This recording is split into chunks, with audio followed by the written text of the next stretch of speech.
happening in Gaza is televised. It is on all your TV screens to see, with the victims reporting on their destruction in real time. When the history books are written, when all is said and done, no one will be able to say they didn't know. No one will be able to say they didn't know. And something else which is there for all to see is which countries have taken a principled stance, a moral stance, a legal stance, and which have not. Which countries have engaged in good faith with our requests for open discussion on arms transfers and which have not. Which have stepped up to save lives and which sent weapons to destroy lives, which countries tried to salvage international law and which sent the message that the law applies only when politically or economically convenient.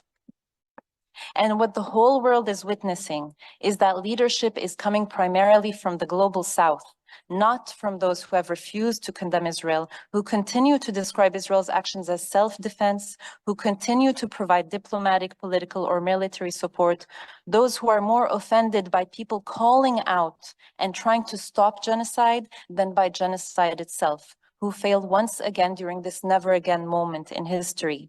Apparently, no crime, no matter how grave, from ethnic cleansing to apartheid to settler colonialism to genocide, is enough for Israel's allies to say stop. When Israel made allegations against UNRWA, the UN humanitarian aid agency providing life-saving aid to the starving population of Gaza, and before investigations into these allegations were even concluded, those states decided to suspend their aid to the whole organization. On the other hand, in decades of findings by UN experts, commissions of inquiry, fact-finding missions, international, Palestinian, and Israeli human rights organizations, that Israel is responsible for war crimes, crimes against humanity, apartheid, and now an unfolding genocide, those states have not engaged in a single re-evaluation of military aid and preferential trade agreements they give to Israel.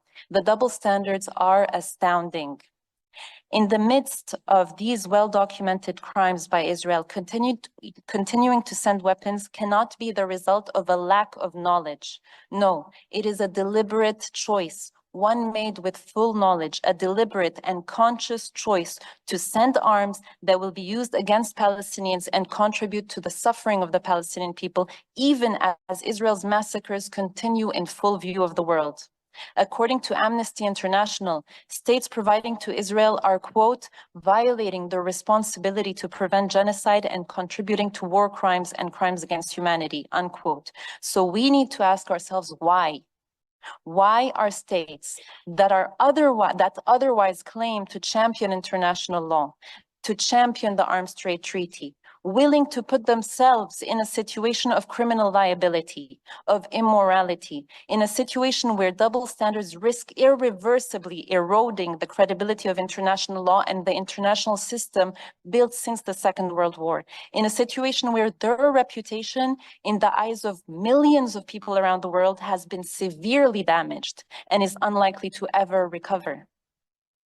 Indeed, demonstrations around the world make it very clear, while a small number of powerful states stand with Israel as it pummels Gaza, the overwhelming majority of states and world public opinion stand firmly with Palestine, with the law, with peace. So we ask again to those states who insist on sending arms, for what purpose, to what end? Is the answer apathy, indifference, a head in the sand continuation of business as usual? Is it profits, the desire to sell your weapons and make defense profits no matter the cost, legal, moral, or reputational?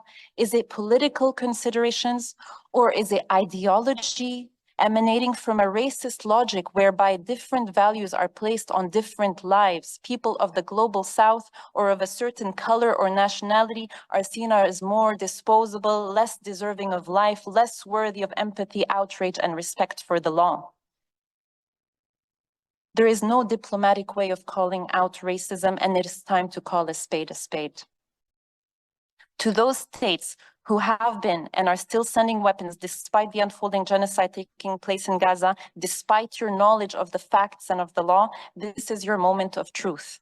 Ask yourself, will you continue your arms trade with Israel, or will you finally recognize the damage that your complicity is doing, not only to countless innocent Palestinian civilians, but also to yourselves, to the credibility of the law, to international peace and security, and finally change course and act responsibly?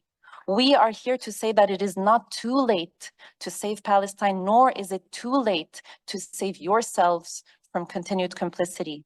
To conclude, it is not only a moral duty, but also a legal duty incumbent upon all states to impose a two-way arms embargo on transfers of military items to and from Israel. We are not asking you to be pro-Palestinian, simply to be pro-international law, the laws that you yourselves have elaborated, embraced, or committed to be pro-peace, pro-humanity. We do not want special treatment. We simply want you to stop giving Israel special treatment as though it were a state above the law. If instead you choose to continue sending weapons to Israel as it annihilates the Palestinian population of Gaza, then you do not get to ever pretend again that you support international law, care about human life, or have moral convictions that apply universally. I thank you.